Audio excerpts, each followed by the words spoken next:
폐악질을 일삼은 망국의 원흉 반국가 세력을 반드시 척결하겠습니다. 비상계엄 선포 직후 모든 언론은 계엄사 통제를 받는다는 포고령 1호가 이어졌습니다.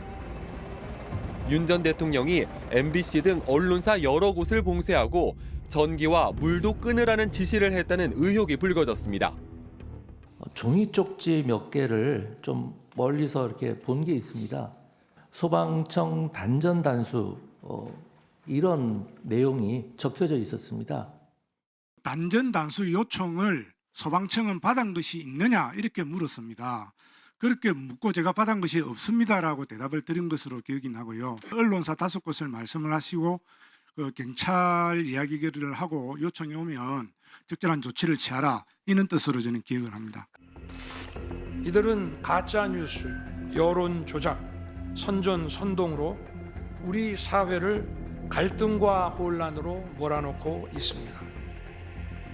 궤변에 대한 헌법재판소의 결론은 윤 전 대통령이 언론, 출판, 집회, 결사의 자유를 침해하고 정치적 표현의 자유를 전면적으로 박탈했다는 것이었습니다. 국민의 정치적 기본권, 단체 행동권, 직업의 자유를 침해하였습니다. 그런데 계엄군을 동원한 언론 통제는 결국 무산됐지만 파면된 대통령이 임명하고 위촉한 방송정책 책임자들의 전횡은 여전히 진행형입니다. 이인체제 불법 방통위 EBS 장악 시도 중단하라! 중단하라! 중단하라! 중단! 내란 장강 소탕하자! 소탕하자! 소탕하자! 소탕하자! 대통령은 탄핵됐는데 대통령이 임명한 방통위 위원장, 방심위 위원장은 살아남아서 과거 윤석열 정부에서의 어떤 방송통신 장악의 어떤 의도를 그대로 가지고 있다면 이거는 좀 잘못된 거 아닙니까?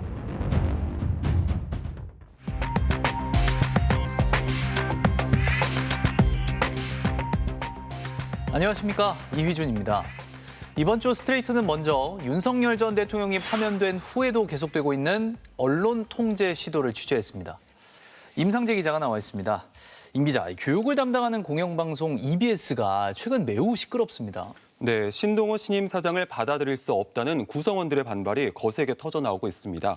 그 배경엔 윤 전 대통령이 임명한 이진숙 방통위원장과 2인 체제가 위법하다는 법원의 판단에도 아랑곳하지 않는 방송통신위원회가 있습니다. 윤 전 대통령이 지명한 위원만 있는 2인 체제의 방통위가 임명한 신동호 EBS 신임 사장. 윤석열 전 대통령이 파면된 뒤 첫 월요일인 지난 7일에도 다시 출근을 시도했습니다. 자경미달 신동호는 집에 가라! 집에 가라! 집에 가라! 저 계속 출근 저지되고 있는데 어떤 입장이신가요? 이건 돌아가세요! 업무 방해이기 돌아가세요! 때문에 위법한 사장! 대단히 돌아가십시오! 위험한 행동입니다. 처리하라! EBS의 정상적인 업무 진행을 위해서 물러가라! 제가 할 수 있는 일들을 물러가라! 하나씩 할 주제! 예정입니다. 하지만 그날 법원은 신동호 신임 EBS 사장 취임에 제동을 거는 결정을 내렸습니다. 이진숙 위원장이 자신의 유튜브에서 사랑하는 후배라고 소개했던 신 사장. 임명은 속전속결이었습니다. 후보자 확정, 면접, 사장 결정까지 일주일밖에 걸리지 않았습니다. 모든 과정은 이진숙 위원장과 김태규 부위원장, 이렇게 두 위원이 진행했습니다. 이 후보자 마감이 된 다음에 신동호 씨가 이 후보했다라는 걸 알게 됐고 거기서부터 이제 내정설이 돌았고요. 미래통합당에서 그 당적을 활동했던 것도 이해 충돌 방지법에 위반된다라고 저희는 생각을 하고 있을 뿐더러 법원은 방통위가 위원 2사람만으로 의사 결정을 하는 건 문제가 있다고 판단했습니다.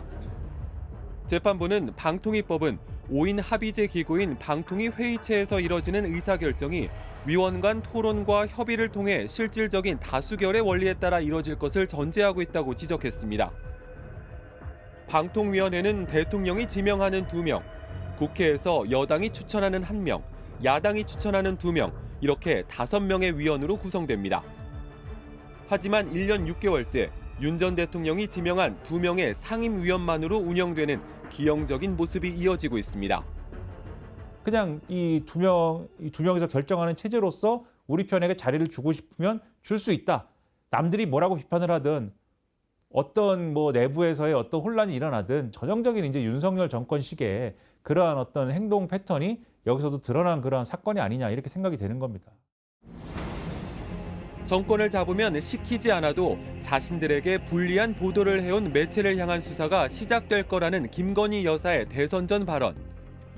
윤석열 정부가 출범하자 실제로 김 여사가 지목한 곳 외에도 MBC 등 여러 언론사가 수사 대상이 됐습니다. 압수수색할 정도의 사안이 아니다라고 보여집니다. 개인 기자의 혐의에 대한 증거물을 발견하러 온 겁니다. 영장에도 그렇게 명시되어 있습니다. 이 가운데 뉴스타파는 대장동 사건 보도를 하며 김만배 씨의 허위 인터뷰를 내보내 윤 전 대통령의 명예를 훼손한 혐의로 수사를 받았습니다. 언론 자유 침탈하는 윤석열 정부 유탄한다! 유탄한다! 유탄한다! 유탄한다! 이는 윤 전 대통령이 취임한 뒤부터 파면될 때까지 입버릇처럼 되풀이한 가짜 뉴스와 연결된 문제였습니다. 이 동맹 관계를 사실과 다른 그런 가짜 뉴스로 이간질하려고 아주 악의적인 그런 행태를 보였기 때문에 온라인을 타고 전방위로 확산되는 가짜 뉴스는 자유를 보장하는 민주주의를 위협하고 있습니다. 가짜뉴스 척결의 선봉은 방송 정책을 총괄하는 방송통신위원회였습니다. 윤 전 대통령은 먼저 TV조선 재승인 문제 등으로 감사원과 검찰의 표적이 된 문재인 정부에서 임명한 한상혁 당시 방통위원장을 면직 처리했습니다. 충분히 다툼의 소지가 있는 법원도 그렇게 판단한 형사소추 사실만 가지고 그리고 그 자리에 이명박 정부 언론 장악 의혹의 핵심 인사였던 이동관 전 청와대 홍보수석을 앉혔습니다. 그 직후 검찰이 김만배, 신앙님 인터뷰 의혹을 수사하고 있다는 게 알려졌고 이 전 위원장은 기다렸다는 듯 언론사가 오보를 하면 바로 폐간을 시키겠다는 이른바 원스트라이크 아웃 제도를 들고 나왔습니다. 이런 가짜 뉴스를 고의로 기획하고 시나리오를 만들고 행동하는 이런 매체에 대해서는 저는 폐간을 고민해야 된다. 그것이 바로 원스트라이크 아웃의 최종 단계입니다. 그렇지만 방통위는 엄연히 야당 추천 위원들도 참여하는 합의제 기구. 윤 전 대통령은 공석이었던 야당 추천 위원 자리는 채우지 않았습니다. 민주당이 추천한 최민희 당시 방통위원 후보의 한국정보산업연합회 부회장 경력이 이해 충돌에 해당하는지 법제처의 판단이 나오지 않았다는 이유로 시간을 끈 겁니다. 7개월 동안 판단을 미룬 법제처의 수장은 바로 계엄 직후 안가에 모인 4인방 중 한 명이자 최근 한덕수 권한대행이 헌법재판관으로 지명하려 한 윤 전 대통령의 서울대 법대 동기 이완규 씨였습니다. 방송통신위원장을 축출을 하고 본인의 기호에 맞는 위원장과 위원들을 세우고 그마저도 방통위원회를 5인 합의제 기구를 2인 파행적, 위법적 그 의결구조로 만들어서 이에 반발하며 민주당이 국회의 방통위원 추천에 참여하지 않기로 결정했고 방통위는 이동관, 이상인 이렇게 대통령이 지명한 2명의 위원으로 운영되기 시작했습니다. 2인 체제 방통위의 다음 목표는 공영방송 사장 교체였습니다. 일사천리로 MBC의 대주주인 방송문화진흥회 이사 추가 해임에 나섰고 KBS 이사진을 교체해 대통령의 술친구라는 말에 있던 박민 전 문화일보 논설위원을 KBS 새 사장에 앉히는 데 성공했습니다.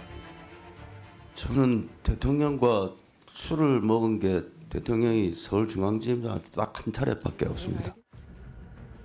제동을 걸기 위해 야당은 2명만으로 중요한 안건들을 의결한 행위에 문제가 있다며 이동관 당시 위원장에 대한 탄핵 소추안을 발의했습니다.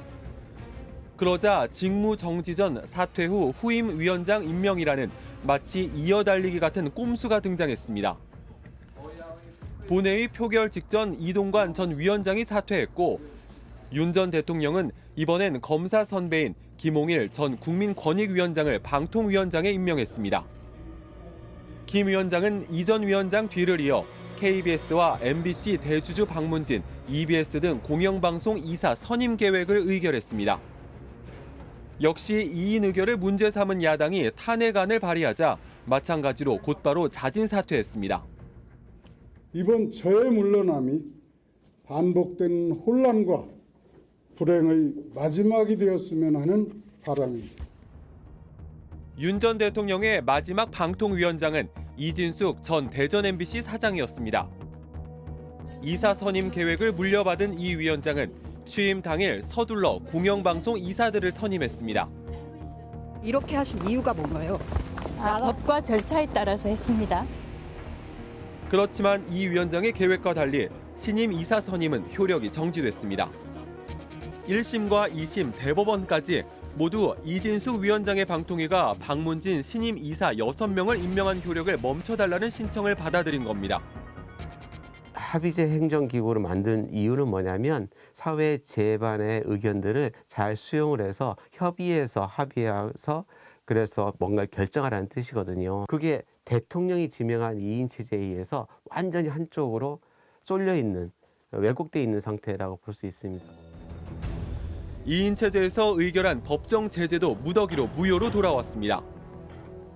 자사 대통령실 출입 기자가 대통령 전용기 탑승해서 배제당한 사태를 보도한 MBC에 대한 중징계, 김만배 신앙님 녹취 인용 보도에 대한 과징금 등 방통위가 여러 방송사에 내린 29건의 법정 제재도 집행 정지되거나 취소됐습니다. 근데 2인 같은 경우에는 만장일치로 가부가 결정이 되거나 아니면 1대1로 돼서 아예 의견이 교착 상태에 빠지거나 이 두 가지 경우일 수밖에 없는데 이것이 과연 다수와 소수의 의견을 전제로 해서 그 수기 과정을 거쳐서 가는 그 다수결 원칙이 실질적으로 구현되는 거라고 볼 수 있느냐. 이진숙 위원장 역시 2인 체제로 공영방송 이사 선임을 결정한 이유 등으로 탄핵 소추됐다가 헌법재판소의 결정으로 업무에 복귀했습니다. 헌재의 결론은 4대4 기각. 기각 의견을 낸 재판관들은 의사 정족수 규정이 따로 없고 위원 2명도 토론이 가능하기 때문에 2인 의결은 위법하지 않다고 판단했지만 탄핵 인용 의견을 낸 재판관 4명은 방통위 2인 체제 의결은 방통위법을 위반한 것으로 그 자체로 파면을 정당화할 수 있을 정도로 중대한 법률 위반에 해당한다고 했습니다. 그런데도 이 위원장은 2인 체제의 적법성을 인정받았다는 아전 인수식 주장을 펼쳤습니다. 헌법재판소가 아주 깔끔하게 정리를 해주셨다. 2인 체제는 적법한 것이다. 방통위는 확립된 대법원 판례가 존재하지 않고 하급심 판례와 헌법재판소 결정의 취지 등을 고려할 때 제적위원 2인 전원의 찬성으로 이루어진 의결은 적법한 의결이라고 주장하고 있습니다. 급기야 이 위원장은 이번에도 김부 위원장과 둘이 지상파 3사 제어가 심사마저 강행하겠다는 의지를 보이고 있습니다. 헌재에서도 4대4라는 의견은 2인 체제 위법성 논란이 여전하다. 아직 해소되지 않았다는 거고요. 그다음에 행정법원에서 여러 차례 2인 체제 방통위의 의결에 대해서 제동을 걸었는데 그러면 이진숙 위원장의 주장처럼 2인 체제가 적법하다라는 건 성립이 될 수 없습니다. 그런데 방송 심의에 따른 제재는 방심위가 제재 수준을 결정하면 방통위가 그 결과를 의결해서 집행하는 구조로 돼 있잖아요. 그렇습니다. 그 말은 법원이 문제가 있다고 판단한 사건들의 1차적인 책임은 방심위에 있다는 뜻이기도 합니다. 윤 전 대통령이 위촉한 류일임 위원장이 이끄는 방심위 역시 정권의 비판적인 언론사에 대한 편파 심의 같은 논란을 계속해서 일으켜왔습니다. 류일임 위원장이 처음 방심위원장으로 선출된 때는 지난 2023년 9월.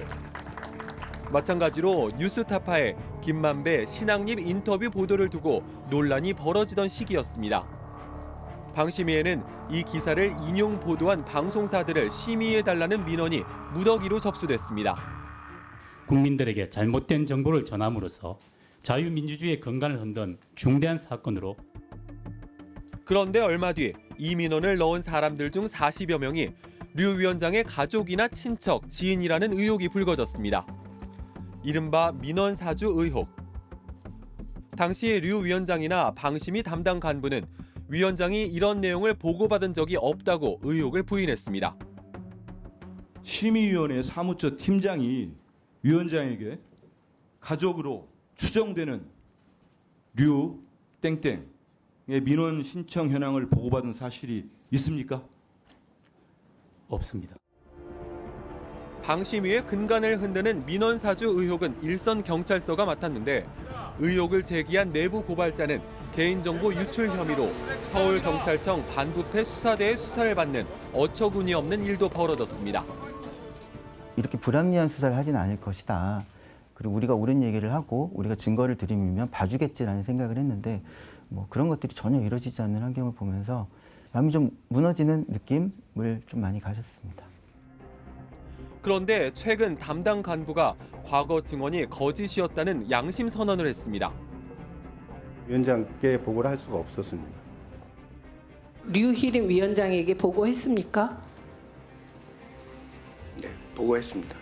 류희림 위원장이 고맙다, 잘 챙겨주겠다라고 두 차례 말한 일은 있습니까? 네, 미안하다 이런 말씀도 같이 하셨습니다. 그 동생분의 이런 사실을 보고받으신 적 없습니까? 사무처는 회의 원만한 진행을 위해서 규정에 따라 조치해 주십시오. 계엄 열흘 뒤인 지난해 12월 13일 휴대전화를 바꾸고 1월에 경찰에 출석한 류일임 위원장은 3월 20일에 다시 한번 보안이 더 뛰어난 것으로 알려진 아이폰으로 전화기를 바꿨습니다. 경찰이 양심 고백을 한 직원을 참고인으로 부른 뒤였습니다. 그리고 지난 목요일 류 위원장도 다시 경찰에 출석했습니다. 처음에 경찰에서 제대로 수사를 했으면 진지하게 기소되고 재판 받고 있었을 거예요, 아마. 휴대폰 압수수색만 하면 뭐 증거가 다 나왔을 텐데 이거는 경찰이 증거인멸의 시간을 벌어준 거나 마찬가지 아닌가 그런 생각도 들고. 방심위에선 또 다른 양심 고백도 이어지고 있습니다. 지난 목요일 내부 게시판에 22대 총선 당시 선거방송심의위원회의 부당한 중징계 결정을 막지 못해 깊은 후회와 책임감을 느낀다는 글이 올라왔습니다.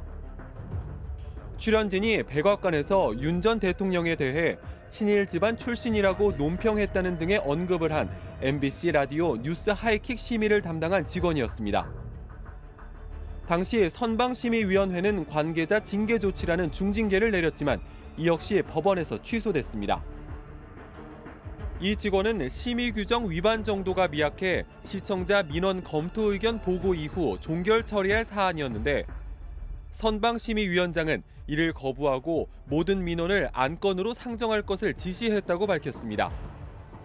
그러면서 특정 정당과 보수 언론단체의 일방적 주장이 가감없이 적시된 채 잇따라 안건으로 상정되었고 30건의 법정 제재와 53건의 행정 지도라는 유례없는 참사로 이어졌다고 지적했습니다.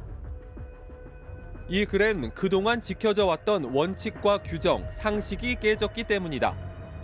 파행적 선방위 운영에 일조했다는 죄책감을 오래도록 지울 수는 없을 것 같다는 방심위 직원들의 댓글이 이어졌습니다. 선거방송심의위원회는 선거기간 방심위에 설치되는 기구입니다. 국회 교섭단체와 방송사, 학계, 언론인 단체 등에서 추천한 9명으로 구성됩니다. 추천단체 선정 권한은 방심위원장에게 있습니다. 그렇다면 지난 총선 선방심의위는 어떻게 구성됐을까? 류 위원장은 자신의 논문 지도 교수를 선방위원장에 앉히는가 하면 개별 방송사인 TV조선이나 신생 보수 언론단체인 공언련에 추천권을 줬습니다. 선거 결과를 바꾸겠다는 거예요. 뭐로? 가짜뉴스로, 허황된 뉴스로, 편향적 언론으로 바꾸겠다는 거 아닙니까? 그런데 그런 행태를 하는 그런 특정 집단들, 그런 좌파 집단들. 이 선방심의위가 결정한 30건의 법정 제재 중 19건에 대해 방송사들이 가처분 신청을 냈는데 법원은 19건 모두 집행정지 가처분을 인용했습니다. 22대 총선 선방심의는 최악의 언론 탄압 선봉장이 되었습니다. 정부 여당에 비판적으로 보도하거나 대통령 부부의 심기 거슬린 보도를 한 방송사들을 집중적으로 극단적으로 제재했습니다. 류 위원장을 위촉한 윤 전 대통령의 파면으로 치러지는 이번 대선의 선방위는 어떨까? 국민의힘 추천으로 선방위원에 포함된 오정환 전 MBC 보도본부장. 윤 전 대통령 파면을 1905년 을사늑약에 빗대는가 하면 서부지법 폭도들을 제 아이들 같다고 하는 글을 올리기도 했습니다. 류 위원장은 언론과 무관한 시민단체의 추천권을 주려다 거절당하기도 했습니다. 논란의 중심에 있는 방심위와 우리가 어떤 게 결탁돼 있다고 생각할 수 있기 때문에 그게 아니라는 것을 증명하기 위해서 여기서 빠지겠다 이런 뜻입니다. 이런 여러 의혹들에 대한 류 위원장의 입장을 듣기 위해 스트레이트는 공식 질의서도 보내고 방심위 사무실도 찾아갔지만 아무 대답도 듣지 못했습니다.